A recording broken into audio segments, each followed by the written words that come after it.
I'm Brian Hiatt. This is Rolling Stone Music Now. So today I have Andy Greene with me. Happy New Year, Andy. Thank you, Brian. Same to you. I learned something startling on New Year's Eve. I learned something I couldn't believe. Apparently, Green Day don't like the MAGA agenda. I'm not a part of the MAGA agenda. Everybody to the Republican.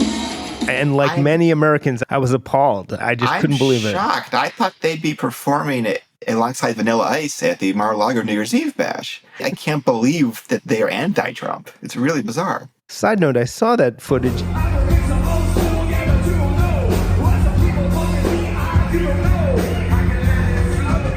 Is Vanilla Ice a Trump supporter? I remember when Berlin played at Mar-a-Lago, and they got a lot of shit, and they were like, look, they paid us and we showed up. Or when G. Smith played at the RNC, you know, he's a working artist. Yeah, I once saw Vanilla Ice many years ago at the Insane Clown Posse convention that I was covering, which he probably supports Trump about as much as he supports. Oh, here he goes. 2 years ago, when he played Mar-a-Lago previously, he said that it's not about politics. Vanilla Ice is apolitical. Yes, so good for him, yes. I see that he reunited with the Ninja Turtles at the New Year's Eve party. So the Ninja Turtles perhaps have endorsed. Yeah, have gone MAGA, yeah. Have gone MAGA, yes. Anyway, we're not here to talk about Vanilla Ice, at least I don't think so. But yeah, Green Day performed American Idiot on the New Year's Rockin' Eve with Ryan Seacrest.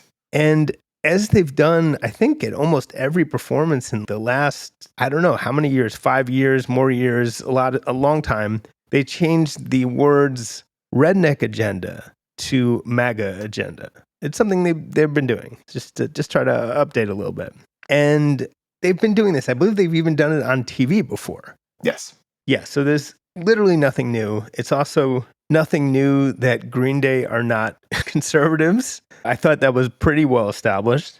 But they did this. It's one word, literally one word. They changed redneck to MAGA. I'm not part of the redneck agenda. It could be provocative in itself if one were desiring to take it that way. But they changed it to MAGA agenda. And there was this huge freak out. And I thought it was worth talking about.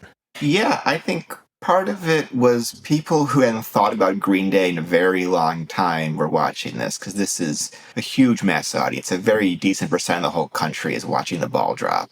And it's like halftime of the Super Bowl where people that don't normally think about those artists are suddenly watching them play and reacting to it. And I'm sure there's that Trump, he got 74 million votes or whatever. There's plenty of people out there who are MAGA who were not happy. Yeah, I guess so. But there was this element of shock to it, and that's the part that freaks me out. And it's something we've seen again and again over the past few years. And it seems to especially shock people when Gen X rock bands in particular reveal that they're not conservatives. What is that? I think if you love Dookie and you live in the suburbs and you're a white guy in 1994, or 10 years later, you were 14 in 2004 and you loved American Idiot. They were part of the monoculture back then, so they had a huge fan base across the spectrum. And then those people, they got older, and a bunch of them are voting for Trump. So they can have real nostalgia for Green Day and love them, and not even see them as part of the current political debate. So to see their former heroes or their current heroes singing against their leader can be very jarring. And even if it makes no sense if you think about it, to them, I think it's like, what?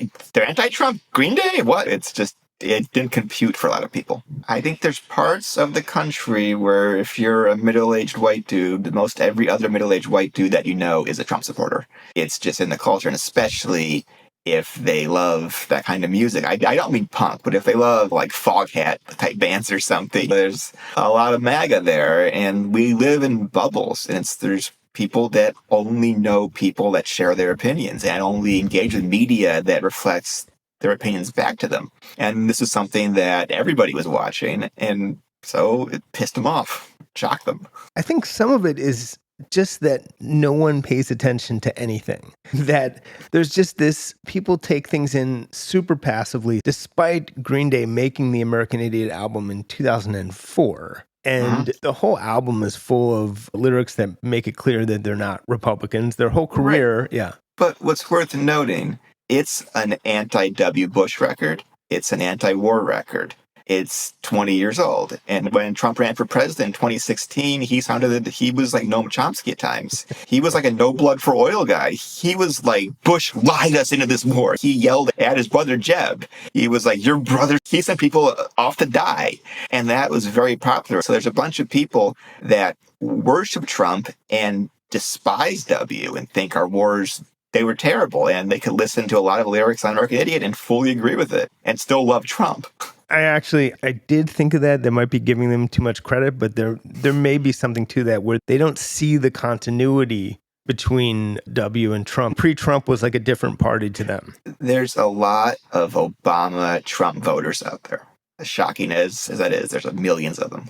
Factually, there would have to be, yeah. So they thought maybe that Billie Joe was against the war and against W, much like they have come around to thinking at this point. But then, like all right-thinking people came around and became MAGA and possibly loved Trump for all they knew. Yeah, because MAGA has never been about policies. They don't care about government policies. That's a cult of personality. It's separate from policy in so many ways. That's just a smart, different thing. yeah. I'll go back to my other theory, which is it's an American skin theory, I would call it, which is that, and it's not precisely analogous, but when Bruce Springsteen came out with the song, he didn't even come out with it. He played it live. He played it live, but it got a lot of attention. It was actually one of the first Napster-driven scandals in a way because the song was actually available on Napster, and that's how it spread, the live version. But he played this song, American Skin, 41 Shots. Or is it 41 Shots, American Skin? I wrote a book and I can't remember. I think it's American Skin, 41 Shots. Okay. American Skin, 41 Shots. She says, on these streets, Ja rules.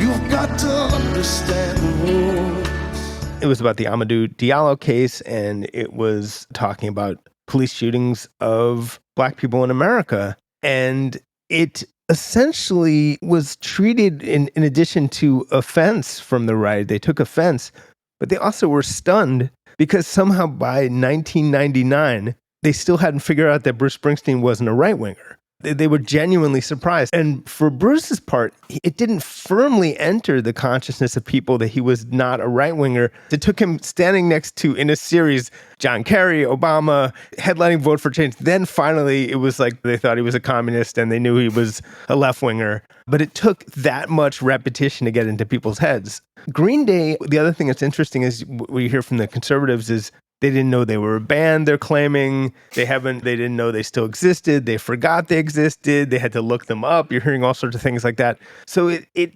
probably just haven't given this a lot of thought is my other theory. Yeah, I think people project a lot, and you can easily project onto Green Day for whatever politics you want. And as big as Green Day are, they haven't been really firmly in the culture in like 15 years as far as people who are not following music. They have not had big singles. They've had big tours, but they're playing to their fans that they aren't on like SNL and stuff. So people, it's easy to troll or be genuine and say, hey, I didn't realize they still existed. I think American Idiot, the musical, is probably their last big sort of mass pop cultural moment, one could argue. Sure, but that didn't do very well on Broadway. Right. It was relatively short-lived. And that was a long time ago, that's what I'm saying. Yeah. It was a long-ass time ago, yeah. They're still, they're a huge band, and they're playing stadiums. It's like this coming summer, but yes, it's not based around new music or anything. Yeah, they just did a stadium tour with Weezer and with Fall Out Boy.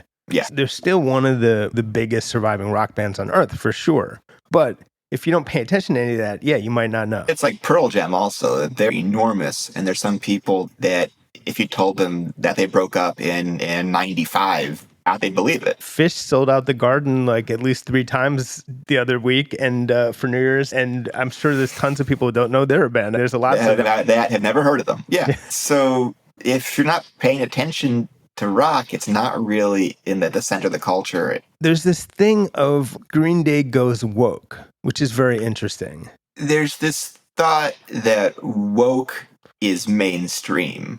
Woke is left-wing media. Woke is weak.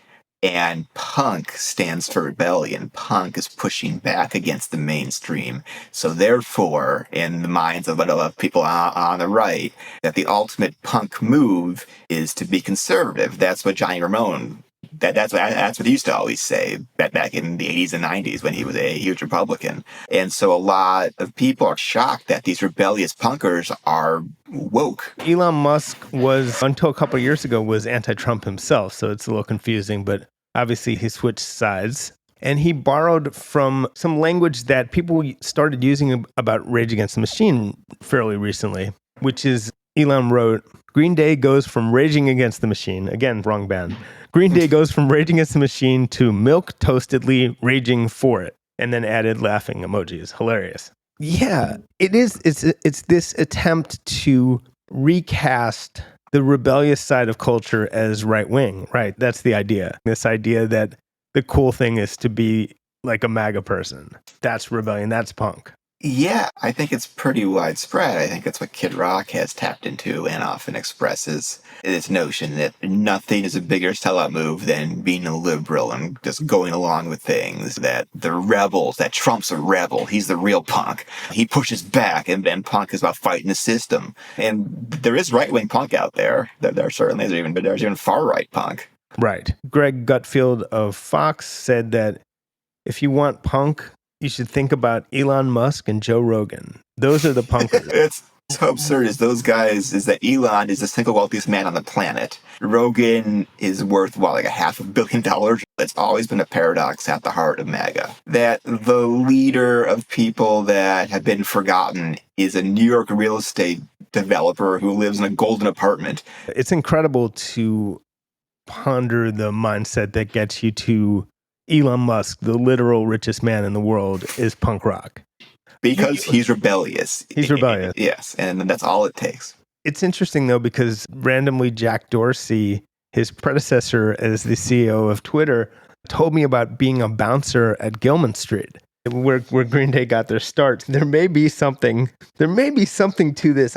It's a movement from 50 years ago, and 50 years before that was the 20s. This is a very old form of music. When I interviewed Radiohead, Johnny Green would say, do you realize that there are people out there whose grandparents, that they were in punk bands? It's just history now in a lot of ways. And Green Day in 1994 were reviving something that was already pretty old, that had started 17 years beforehand. I think people don't remember what it used to mean. Some random person, a right-wing person on X/Twitter wrote, as a punk rock girl, this turns me off. Stop bringing politics into music. That goes back to the Dixie Chicks or whatever. Just shut up and sing. And this notion that punk is not political when it was always political. Think about the whole Nazi punks fuck off thing. There always was a right-wing thing within the punk world. Of course. And the most famous punk on the planet is possibly Johnny Rotten. And he has definitely switched over to the right. But for people to imagine that this had quietly happened to Green Day is very funny. Like it's so ludicrous. But if your idea of them was just frozen like 30 years ago, and you imagine that they've gone on the same evolution that you have, then you can see it. I think that's the next strain, and the next strain is truly just shut up and sing. It's that whether we're surprised or not, we just don't want to hear it. We're having our quiet New Year's Eve. We're looking forward to voting for Trump again in 11 months. And we don't want to hear even the mildest criticism. And who are you to speak about this? And in most of their media, they don't. So they don't have to hear it. That they don't watch CNN. That they don't listen to left-wing anything like podcasts or whatever. But it's like why sports got them so pissed off when people were kneeling at the national anthem. They were like, this is one of our safe spaces where we're free from this stuff. And they were so angry about it because it was shoved in their face. And they hate being exposed to any ideas that they don't agree with. And it's so easy in the modern era to never be exposed to the other side. The other thing is that Green Day are, as we said, they're middle-aged now. They're wearing suits. They're so far beyond being like the young band they once were, although I must say they both look and sound great. But they're not necessarily congruent with what a 22-year-old thinks is cool. And what a 22-year-old thinks is cool, young leftists don't talk about Trump. Young leftists are too worried, for reasons we won't super get into right now, are much more preoccupied with hating on Biden for the most part. You don't actually hear this kind of anti-Trump messaging almost anywhere in pop culture at the moment because it's just not anyone's focus. So I think that maybe made it extra shocking. Yeah, there's a weird thing happening. Both sides, they prefer bashing the heretics on their own side.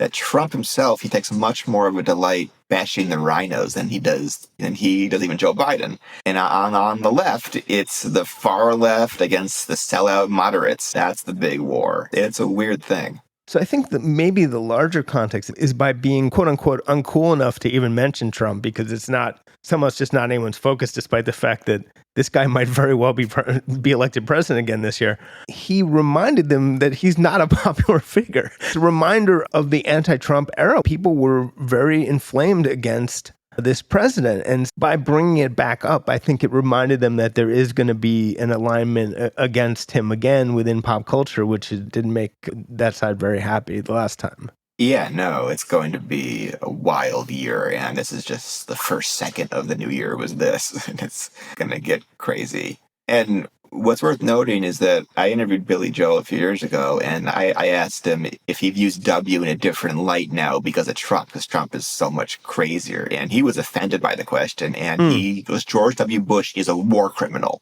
And he just went off, saying that he will never view W in any different light because of Trump or of anything. It was interesting. Yeah, and at the same time, though, it doesn't soften him on Donald Trump. And no, definitely not. So when I talked to Billie Joe and the whole band for a cover story just before Trump's election, he also talked about Black Lives Matter. I think my role is to shut up and listen, he said. A lot of white people should shut up and listen. They really don't know what the African-American experience truly is. Don't try to do this like Blue Lives Matter. Don't try to do the All Lives Matter. Just shut up and listen to the experience. So I think he quote unquote went woke quite a while ago. And I think it's worth going back and talking about the context of American Idiot, because they did talk about politics in interviews in the 90s. But their music wasn't really political at all until 2004, unless I'm missing a song or two. No, it was not at all. They took a major left turn, and it was pretty surprising to a bunch of us. And at first, I didn't think it would do very well. I was insanely wrong, obviously. But it was a big departure, and maybe the last huge rock album that we'll ever see. And that was 10 years into their career already. They then became the kind of big statement band that they weren't beforehand. And so I guess, though, if you were only listened to Dookie as a little kid and then missed everything else, then I guess, yes, this would be a surprise. If you totally missed American Idiot. The last time this happened, as we said, was with Rage Against the Machine. There's a history, as you were saying before the episode started, like Paul Ryan loved Rage Against the Machine, despite them being not only on the left, but pretty far on the left. Zach De La Rocha said every U.S. president should be like tried for war crimes in history. And then executed. No, he says since FDR or something that they all should be tried for war crimes and hanged. And I guess that includes Jimmy Carter. So let's go hang Jimmy Carter for war crimes. He wanted to dig up FDR and JFK and hang them for war crimes. So this is a band with some pretty extreme rhetoric, actually. Pretty far from being a Republican, needless to say. But in post-pandemic, when the band had vaccine mandates for their short-lived, unfortunately, tour. Which Tom claimed to me that was not true. He went off on the phone with me. He was like, we would never do that. There were no vaccine mandates. I don't think so. Oh, whatever. When people thought they had vaccine mandates. Yes. That's what caused the uproar. They used to rage against the machine. Now they are the machine. They're raging for the machine for Pfizer.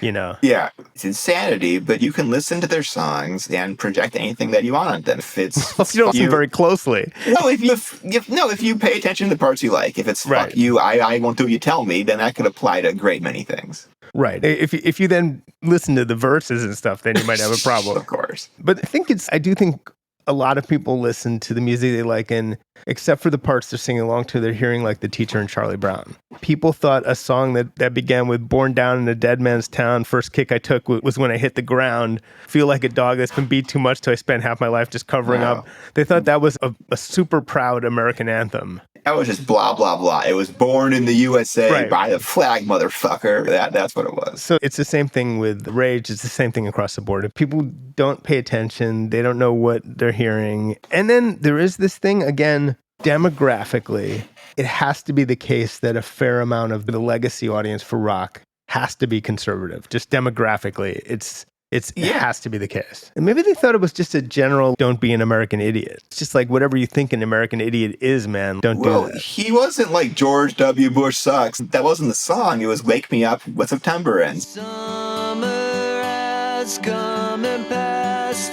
The innocent can never last. Boulevard of Broken Dream. I walk a lonely road, the only one that I have ever known. Don't know where it goes. There's a lot of stuff that you could feel and not apply it to partisan politics. Most bands welcome listeners of all political stripes. At most, you might, if you see Pearl Jam or Green Day or whoever, you might hear one little bit that you might not like, and then you get on with it, which is, I think, what most normal people do. They don't freak out at one lyric change in one song. Yes. When the previous line in the song, but he changed that a while ago. He used to use an ironically deployed anti-gay slur. And Billy, it's not talked about much, but Billy has actually been open about being bisexual for a really long time. So he claims the right to use that. But I think two things. I think it's actually a really promising start of the year for Green Day. They have a new album coming out, and it's so funny because I've seen all the Fox News panels and Newsmax are talking about that they were just trying to get attention, but they're the ones giving them attention. They're promoting them tremendously, and it's great news. It's not quite the same thing, but I would compare it to when Phoebe Bridgers smashed her guitar on Saturday Night Live, and people freaked out. And I was like, oh, that's cool. Like the gesture, as ancient as that, still has the power to offend people. There's life in this thing yet. And that's like with Green Day. If they can still get people worked up by changing one lyric in a 20-year-old song, is it really 20 years old? My God, it's an almost 20-year-old song. Then things bode well for the new album. Their new album's great. I was just playing it, actually. And they're really good live still. It's going to be a very good year for Green Day. Everything. It was Blink-182's turn last year. Now it's Green Day's turn this year. Yes. It is always 1998. It just never ends.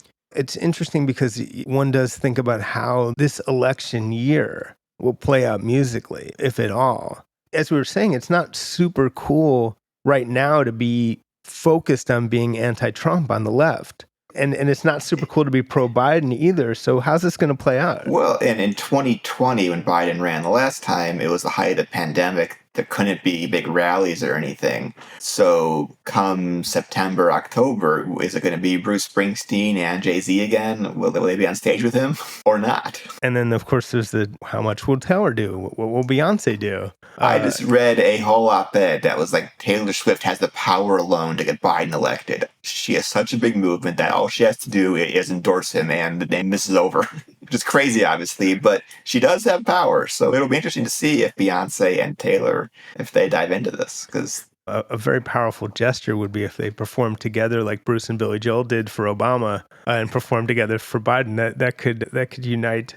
That was the best concert of all time. That was such a great night. In that one, they sang each other's songs, so I don't know if I'd recommend that. And the bands were mashed up together. It was fucking sick. Yeah, I don't know if I'd recommend that for Taylor and Beyonce. They should probably keep the music mostly separate. I'm not sure how that would work out. Do you think Taylor is going to endorse Biden? In some form, yeah. I think either tacitly or directly. She will say, get out and vote, and everyone knows who she supports, so that might be enough. I think that would be enough. I understand if she doesn't fully do it. Due to the fact that a portion of the left is unhappy with Biden, there's going to be this unprecedented factor where if Olivia Rodrigo, for instance, who's been pretty openly pro-Biden, if she plays a concert for Biden, some of the left are going to say, they're going to start calling her Genocide Olivia or whatever. It's going to be a whole thing. So it becomes more like 1968, right? Where you had the MC5 playing outside the Democratic convention in protest. Yeah. So that's going to be the real X factor here is the people who's going to endorse Biden or who's going to bash Biden and say vote for Jill Stein or something. But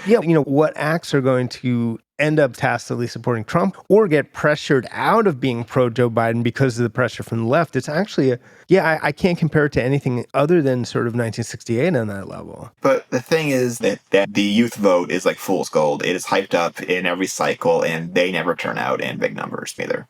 But it is an interesting dynamic. It won't affect if older acts want to, even if Pearl Jam or whatever want to go out, and even Gen X acts want to go, or Green Day, if they want to go out and play for Biden, they're not going to be that susceptible to pressure because of the age of their fan base. But if that Boy Genius aren't going to play in favor of Biden because they're apparently anti-Obama. I'm sure Biden's dream scenario is the final week of the campaign. He goes to swing states and is Taylor Swift on Air Force One in the way that Springsteen was on Air Force One in 2012, performing at his last two rallies.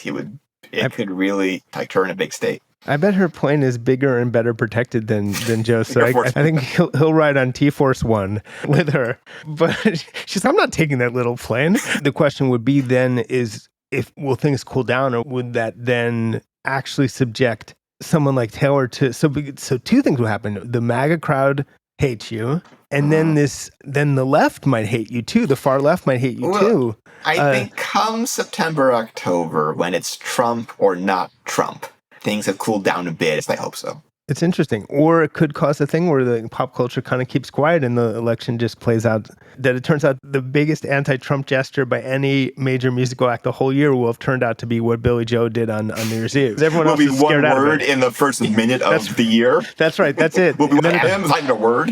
Who wants to get sandwiched by the left and the right for supporting Biden, which then we're not here to talk about electoral issues, but it does pinpoint the problem for Biden. It's a little bit concerning. The other thing that people with short memories, and everyone seems to have a short memory now, is how much, for example, in 2000, there was a lot of support for Ralph Nader's candidacy. That's because they were complacent following 8 years of Bill Clinton. They thought it wasn't going to be that close. They didn't realize bad things could happen. They lived through the peaceful 90s. It was a different time and they were all fools, but this is a different era. I just want to bring it up as precedent, which is, you never know, because I went to a concert in the year 2000 that was perhaps in retrospect, possibly the single most misguided event I've ever been to, which was a concert for Ralph Nader at Madison Square Garden. But that wasn't a swing state. It was the real It wasn't a swing sin state, but it was wasn't going to just Florida and shit and doing that. But it wasn't just for New York, though. It was like meant to be a general. And it was raise money for him to go, Yes,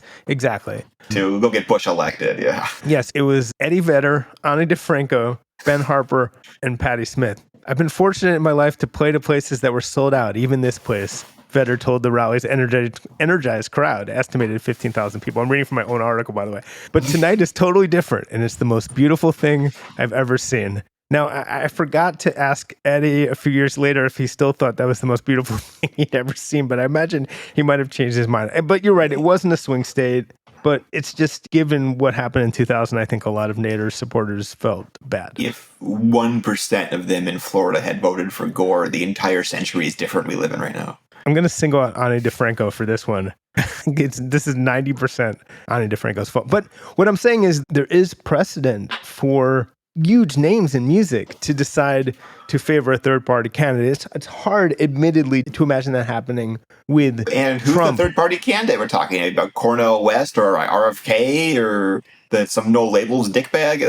I just don't see it. I wouldn't be shocked if some big names came out for, say, Cornel West. I would not be shocked. And the question, the extent to which that would matter is hard to say, but I don't want to get in the weeds, but I think he has major ballot access problems because he's not a part of a party right now. I think the big issue is what No Labels is going to do because they'll ballot access in some states and RFK Jr. No one's ever done a big concert like Don't Vote. Like the stay-at-home vote, be like vote and die. I could imagine, this is the only year where I could imagine a shocking number of acts just protesting the ballot by not voting concert or something. Well, it's not inconceivable to me. I think turnout is going to be low, and that's going to be a big issue for both of them. It'll just be who has a slightly better bad turnout. Don't rock the vote will be the new. I think this underscores what an insanely bizarre year it's going to be politically. It's unprecedented. It's also, again, it's the pop culture anti-Trump energy has already, that's the problem is people don't want their pop culture to be boring, right? They don't want music to be boring. And it's what can possibly be said musically, whether it's on stage statements or in a song, like there's no, you can imagine a song like metaphorically, let's not do this again, about a couple getting back to, I think you do it in a country song where it's like metaphorically about a couple thinking about getting back together after a disastrous relationship, but really it's about Trump. I think you could do that. But other than that, it's just, I think people have already blown out their energy on this. And the idea of this redux is... And I don't know how much it would even help. Do you think Vote for Change did anything? I think a lot of it is I'm sick and tired of these rich elites telling me about how to vote. Like, fuck them. I think it just breeds resentment. Maybe Kerry would have lost by even more without vote for change. I don't know. But I don't know. Do you really see a voter I was thinking about voting for Bush, but then Eddie Vedder and Springsteen, People Have the Power, and then I decided to vote for Kerry instead. It's no longer the death of the monoculture. I'd like to announce a new paradigm I just invented. It's the shrinking of the monoculture down to, just a few people. So in music, it's Taylor Swift, Beyonce, and a couple other people. I think it becomes a situation where it's like you said, it's no longer an issue of what are musicians as a whole going to do. Will Taylor Swift endorse or not? Yeah, it's just one person. It comes down to that. So it's emblematic of this micro monoculture, where it's just Taylor Swift. Where a decent chunk of all of the music industry is just one person. Listen, if Taylor Swift and Travis Kelce do an ad where they're hanging around a kitchen table with Biden and they turn to the camera and be like, this is the man for America, like that would have an impact. It would cause some people's heads to explode, but that would have an impact. It would be huge. I can't look in my crystal ball and see that. It's so hard to envision something like that. People know now that she is a Democrat. She's made that clear. I think if she just says get out the vote, I think that's enough. But she endorsed in that governor's race, like very explicitly. Congratulations to Billie Joe Armstrong on reclaiming the zeitgeist. And Green Day riding it into a big year for Green Day, big year for Trump, and we'll see what happens. Andy Greene, thanks as always. Sure thing, Brian. Thank you. And that's our show. We'll be back next week. In the meantime, subscribe to Rolling Stone Music Now, wherever you get your podcasts. And please leave us 5 stars and a nice review on Apple Podcasts and Spotify, because that's always appreciated. But as always, thanks so much for listening, and we will see you next week.